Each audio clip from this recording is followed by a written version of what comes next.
Assalamu alaikum, dear brothers and sisters. Today we are going to share with you a heart-touching true story which took place more than half a century ago in a small French town where a Jewish family lived. This family had a 10-year-old son named Jad. They were living in the same apartment where Sheikh Ibrahim's grocery store was located. Jad would often go to that store to buy something. In the same time, he would steal small chocolates, hiding them among his purchases. Sheikh Ibrahim knew about Jad's action. He would remain silent, displaying a joyful smile.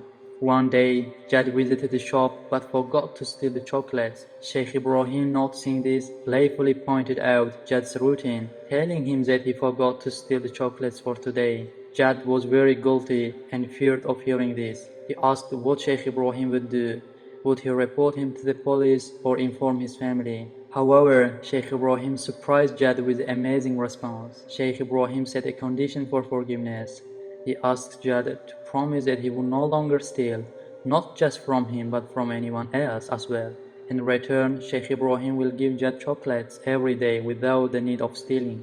With joy, Jad agreed to the condition, and a deep bond formed between the young boy and the old sheikh. As the years passed, Jad grew into a young man, facing the challenges and hardships that comes with youth in Europe. In those moments, Jad would turn to Sheikh Ibrahim, seeking solution and guidance. Neither his father nor his mother and friends could offer the same level of understanding and support as the Sheikh Ibrahim would give him. When the Jewish boy started to talk about his distress and anxiety, the Sheikh would open the box and reveal a book to Jad. Unaware of its significance, Jad was told to open any random page, so Sheikh Ibrahim recited and explained the verses, providing Jad with the solution to his problem. By the book's wisdom, Jad realized that it held answers he was searching.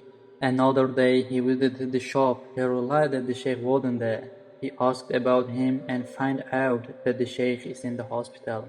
After a few days, the Sheikh Ibrahim passed away, but before he dies, he told his children to give the box as a gift to a young Jewish boy whose name is Jad, and tell him that was from Sheikh Ibrahim.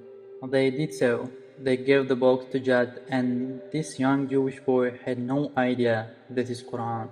As days passed, Jad would fall into trouble and hardships. This time he didn't know to whom he should turn.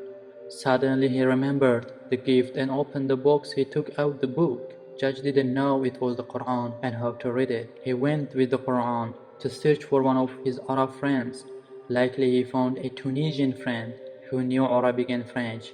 He gave him the book and told him to read 2 pages and explain it to Jad. Man agreed and started to translate it in French. As the pages were translated, Jad started to cry because he found the solution to his problem. Jad said in confusion, "What is this strange book?" Jad's friend explained that the Quran was revealed by God to the Prophet Muhammad, peace be upon him, and served as a source of light and guidance for Muslim Ummah. This deeply moved Jad to express his desire to embrace Islam. Finally, he recited the Shahada, the declaration of faith, and officially entered the religion of Allah at the age of 20. Jad's newfound faith fueled his passion to learn more about Islam. He dedicated himself to study the religion and become a renowned scholar in Europe. Within a few years, Jad named himself as Jadullah al-Qurani, inspired over 6,000 individuals to accept Islam. A few years later, in the same box, Jad discovered a piece of paper with a profound message, which was written, "This was my way to invite people to the religion of Allah," written by Sheikh Ibrahim. After reading this, Jad became inspired and decided to travel to Africa, invited people to Islam for 30 years. In those years, he converted thousands of people to Islam. His journey from stolen chocolates to the Quran showcases the transformative power of forgiveness and kindness of Sheikh Ibrahim, the owner of good manners, especially finding the guidance and solution from the Quran. The story of Jadullah al-Qurani serves as a testament to the profound impact a few pages from this miraculous book and the good action of a Muslim can have on one's life.